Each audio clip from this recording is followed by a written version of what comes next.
Hello and welcome to my channel. My name is Titan del 86. Here you will find everything from your favorite characters from anime, series or movies such as figures, statues, trading cards, and other limited special edition items. I will show you everything that is included.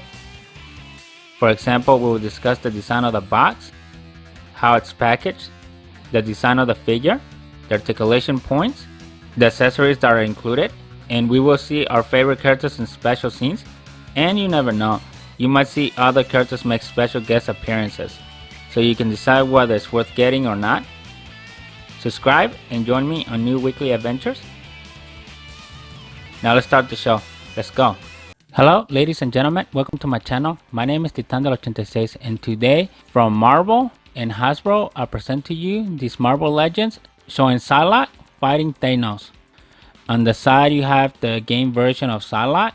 This is how her character is represented in the video games. On the back side of the box you have the two figures fighting each other. So in this one it looks like you have Psylocke, Wolverine, and War Machine versus Thanos, Silver Samurai, and Omega Red. And in case you're wondering, as part of this figure line of Marvel Legends from Hasbro, they have done those other 4 figures as well. I ended up picking this one as my starting point because I really like how they depicted Psylocke, and I just wanted to further explore this Marvel Legends figure line that is coming out of Hasbro. And I'm also doing this in comparison against S.H.Figuarts, who just coincidentally has started doing X-Men figures as well. Both figures are packed in one blister pack. As you see here, you can see the Psylocke comes with 2 expressions. Thanos has 1. And the cool thing that I like about it is that Psylocke comes with a lot of effect parts, which is not the same of what I could say for Thanos. And you can also see that they have included a very limited amount of hand gestures for both characters. I'm not a fan of how they use the blister pack to wrap around the figure. If you see certain sections of each figure, the plastic packaging goes around the figure. I know they do this to secure the figure to make sure it doesn't come out of its slots during shipping, but it's really annoying when you're trying to get the figure out of there. I would have preferred for them to have done a 2-sectionalized blister pack, one that holds the figure and then a cover that goes over the figures to make sure they stay in place. It's just a little bit frustrating, and obviously on some of the delicate parts you run risk of breaking the figure or damaging the figure. So here's the 360 of Psylocke straight out of the box. For starters, overall the figure, she looks very form-fitting. I like the way that she is sculpted. Some of the joints, I'm not sure if she's going to give us some good articulation points. I do see some quality marks, especially if you see the cut line between the front and the back halves on the main body. And it's really noticeable by the shoulders as well as it goes down the thighs, to where it has the other movable joint of the legs. There at the paint job you can see that it doesn't fully match the skin tone that they chose for the arms and the legs, and you also see some discoloration right at the parting lines. So that is a major quality out of the figure. The other thing that I did notice is if you look at her lips, she is also missing some paint. So either they got chipped away during the manufacturing or they just didn't fully do the full paint job there. I do like how the hair is shaded between the light purple highlights within the black hair. The other thing that I do like is the body style that they gave her, since we know Psylocke is very curvy as far as her physical physique goes in the game representations. I'm not too crazy about how they sculpted the face, but for right now this is one of the better figures that I've seen of Psylocke, not counting some of the statues. The other thing that I wanted to mention regarding how the figure was packaged, I really had a difficult time removing the extra face expression that came with her. Here's the 360 of Thanos straight out of the box. For this one, as far as the articulation points look, based on how the figure's cut up, it looks like he has more articulating joints than the Psylocke figure. The other thing is, as far as the design goes, it's really good to how the character was portrayed, not in the Marvel movies that we're used to seeing, but more to his original comic book form. And I think this figure really captures that essence. You have Thanos there with the evil grinning smile, and honestly I don't know how Marvel Studios would have been able to pull this particular Thanos look versus the one that they picked off the movie. But going back to this figure, the design wise, he looks very plain. He has a little bit of armor, But you can see he's got the mini skirt on, he's got the shoulder pads there, he's got the helmet, and he has just a very simple figure. One thing that I have noticed is that he does have some soft plastic, for example the skirt and the shoulder pads. Other than that, the figure seems to be made more of a harder plastic. The other thing is, I would love to have seen this figure have a little bit more of accessories. He only has another hand gesture, which is the Infinity Gauntlet with the Infinity Stones. So I can see how they packaged them with Psylocke, since they gave Psylocke more attention to giving her more accessories and an extra face expression. Now let's check out what articulation points come with the Psylocke. So she has good head movement, but the problem is the hair is not articulated, so you're not going to be able to do much with her. So this is as low as you can see, and this is as high. Now, one thing to note is she does have the little extension piece within the shoulder, as you can see here. So this would allow you to have further reach, similar to what we see on the S.H.Figuarts. So here's the 360 of the arm. This is as close center as she can get. This is as straight as the arms can go. Maybe we can get a little bit more out of the joint there. So one thing that I'm not liking is it looks like she's got like the L-shaped type of joint here. So because of that, it makes it a little bit more limited than if they would have just stuck to a regular ballpoint. So because of that, you kind of see that it gives you that weird shape here on the shoulder. Because now it looks like you took her shoulder out of the socket. So this is basically something that is just not realistic unless you break her shoulder. The elbow has two sections, so this is the first one to get the 90 degree. Here's the second section of the elbow. So here's the full range of motion for the elbow, which is really good actually. The other thing is she does have 360 by the bicep, as you see here. You do get 360 off the wrist, but no up and down. I don't see any movement as far as the chest goes, and I don't see any torsional rotation there. I see some movement, but it's coming from the inner portion of the hips, as you see here, from the cut line. So it's there, but it's very difficult to get. This is as high as the leg goes, and this is as far as the leg can go back. And a limiting factor is because of how they did the butt. As you see, you have the cut line here, so it basically prevents you from moving the leg any further back. This is as much as you're going to get out of a split. She's got thigh rotation, 360, but you have to be very careful because of the way that it's done. As you see here, it's an oval, not a round. You will probably end up deforming the figure if you try to do something crazy. So the knee, similar to the elbow, it's got two sections. So this is the first one. This is the second section of the knee. So this is the full range of the knee. The ankle, this is as far down as it goes. This is far up. It does give you a weird 360, but it's not a good one. And you can't do inboard nor outboard. Overall, the articulations, I do see that they're somewhat limited. The joints on this particular figure, they're very stiff and very difficult to get. Compared to an S.H.Figuarts one, I think the S.H.Figuarts probably has a better range of motion. Apparently in Hasbro, they still haven't given us a way around the hair. I think the hair should have been articulated here, just so it doesn't interfere, which is something that we're not getting in this particular figure. And I know S.H.Figuarts is just starting to actually give that type of joint. So maybe Hasbro will do this in the future for us. But other than that, the figure looks really great. And the articulations, they're basically average. So you're getting basic ones. Now let's check out the articulation points of Thanos. So you can do 180 on the head, which is really good. But he doesn't have any neck movement. So this is as much as you're going to get out of a movement, which is not that good. This is as straight as the arms go. You do get 360 out of the arm. And one thing that I like is because this is made out of a somewhat soft plastic, it makes it easy to flex the arm. Unlike the Psylocke figure, as you see here, hopefully the camera can capture this for you, he doesn't have a secondary piece for the shoulder. So in this one, getting shoulder extension, you're not going to see. So this is as center as the arms can go. He does have some bicep rotation, but because of the shape of it, you're not probably going to get any good usage out of it.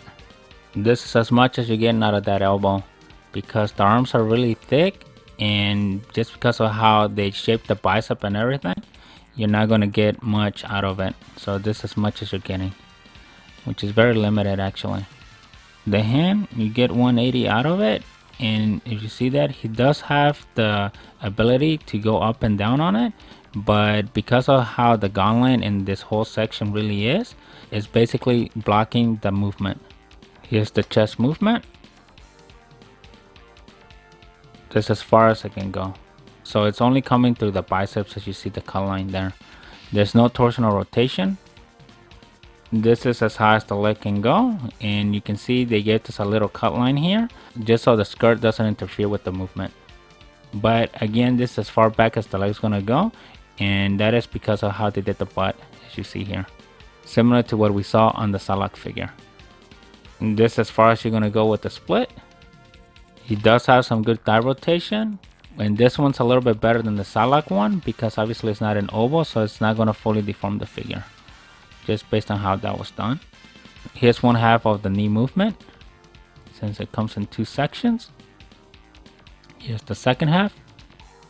Here's the full knee. And again, you're limited because of how beefy the legs are.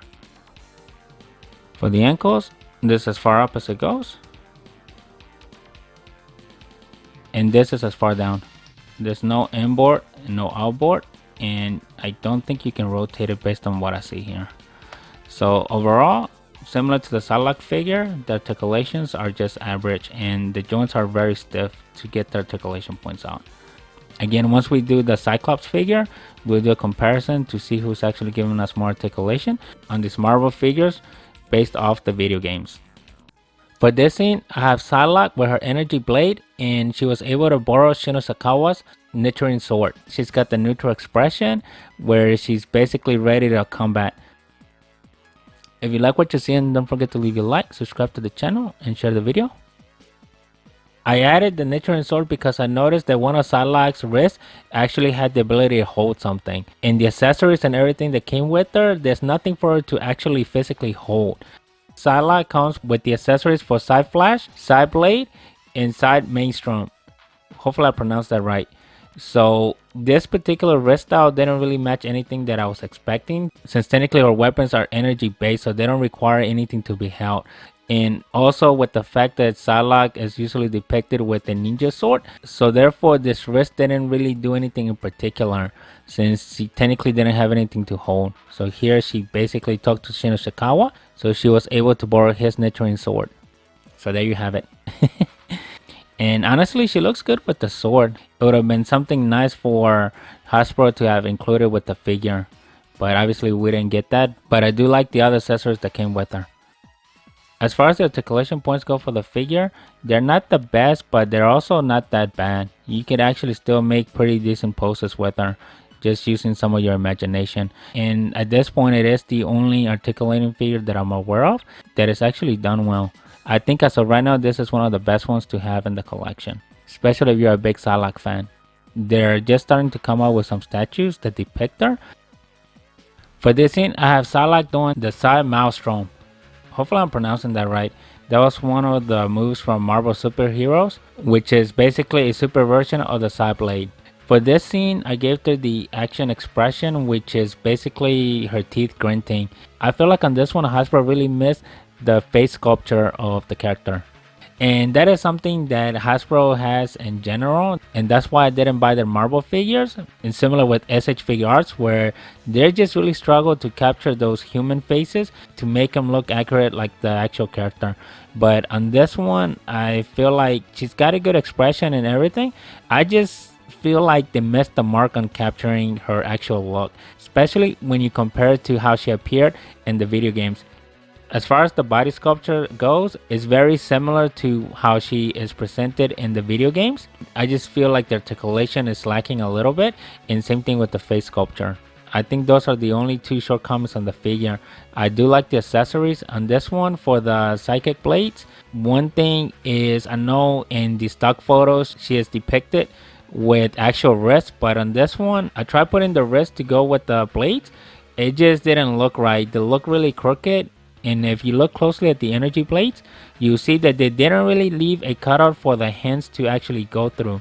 So I tried every single hand gesture that came with the figure. None of them seemed to work. They always ended up at a particular angle, which it just didn't look right. So for this one, I just decided to remove the wrist altogether just to have the energy come out straight there. So the purpose on this one is she's creating so much energy that you can't see her wrist at this point. So on this particular figure of Thanos, they didn't really give us much to go with. He doesn't come with any accessories. He only comes with a swappable wrist that basically swaps out the regular hand for the Infinity Gauntlet that is holding the Infinity Stones. On this one, he's basically snapping his fingers, about to make one of his wishes. For the expression, he only comes with this one that shows the big grin. Other than that, the figure is basically bland. On the articulation side, he had some really good articulating points, but because the figure is very massive, the joints don't really account for the girth, so you're not going to get highly articulated poses other than the core main ones. Overall, the design is very slick. He looks really good actually, so don't expect to do much with him other than signature poses.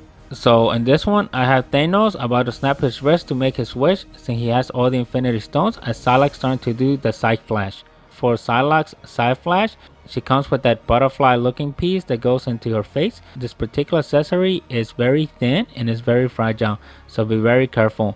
The piece comes kind of like glasses where it's got two prongs on it. If you notice on this particular expression, she's got two slots which they slide in. You just have to be very careful. So I did partial, just enough to get them to hold, since I was not comfortable pushing it all the way in. This accessory can only be attached for this face expression. But overall, if you're lucky enough to find this set, then I suggest you go for it. It's a really good one, especially if you're a Psylocke and Thanos fan. The sculpture of Thanos is done very well. That also includes the face sculpture. As far as the articulation goes, both figures show the same techniques, so they're not the best, but they're also not the worst. The other thing is, I wanted to try out these figures not only because I really like the Psylocke character and I think this is the best representation that we have of her. Overall, in general, I really like what Hasbro has done with these particular Gamerverse figures, especially reminiscing back to Marvel Superheroes the video game, which I think this is the main theme and inspiration for all these characters that Hasbro has been pushing out lately. This is all I have for you today. If you like what you have seen, don't forget to leave a like, subscribe to the channel, share the video, and I'll see you next week with a brand new one. Thank you and bye.